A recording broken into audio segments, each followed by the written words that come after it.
ಬೆಂಕಿ ಉರಿತದಲ್ಲ, ಅದಕ್ಕೆ ತುಪ್ಪ ಹಾಕ್ದವ್ರು ಯಾರು?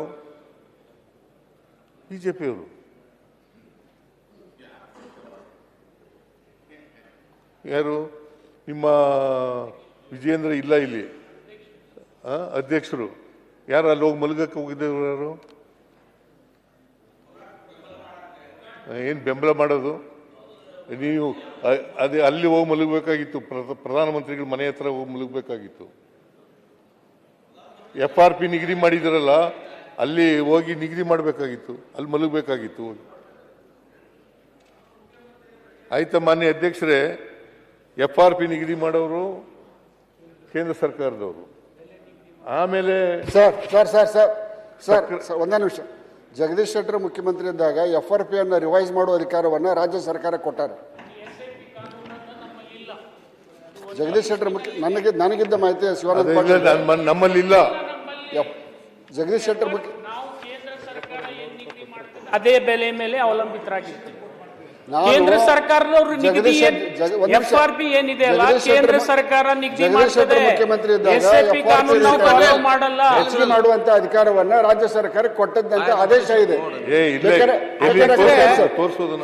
ಅಧ್ಯಕ್ಷರೇ, ಈಗ ಮಾನ್ಯ ಮುಖ್ಯಮಂತ್ರಿಗಳು ಏನ್ ಹೇಳ್ತಾ ಇದ್ದಾರೆ ಇದ್ರ ಬಗ್ಗೆ ನಾನು ಅವ್ರಿಗೆ ಅನುಕೂಲ ಆಗಂತದ್ದು ಹೇಳ್ತೀನಿ. ಈಗ ಕೇಂದ್ರ ಸರ್ಕಾರ ಏನು FRP ರೇಟ್ ಫಿಕ್ಸ್ ಮಾಡಿದೆಯಲ್ಲ 3,550, ಅದೇ ರೀತಿ ಸಕ್ಕರೆಗೂ ಸಹ ಕನಿಷ್ಠ 4,500 ರೂಪಾಯಿ ಮಾಡೋದು ಅವ್ರದ್ದು ಜವಾಬ್ದಾರಿ ಇದೆ ಕೇಂದ್ರದ್ದು.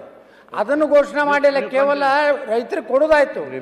ಸಕ್ಕರೆಗೂ ಒಂದು ಅದೇ ಅಧ್ಯಕ್ಷರ ಅವ್ರಿಗೆ ಸಹಾಯ ಕೇಳಕ್ಕೆ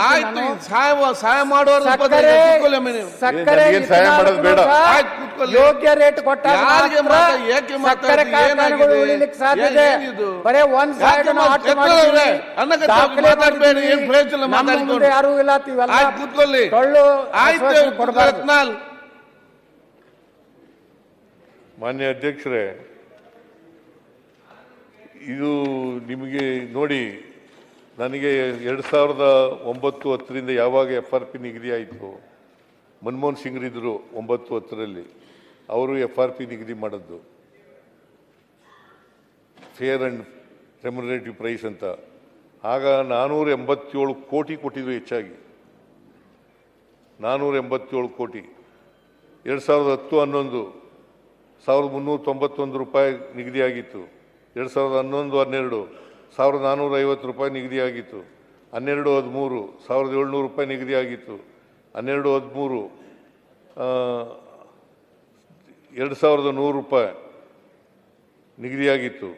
ಆಮೇಲೆ 14-15 2,200, 2015-16 2,300, 16-17 2,300, 17-18 2,250, 2018-19 2,750, 19-20 2,750,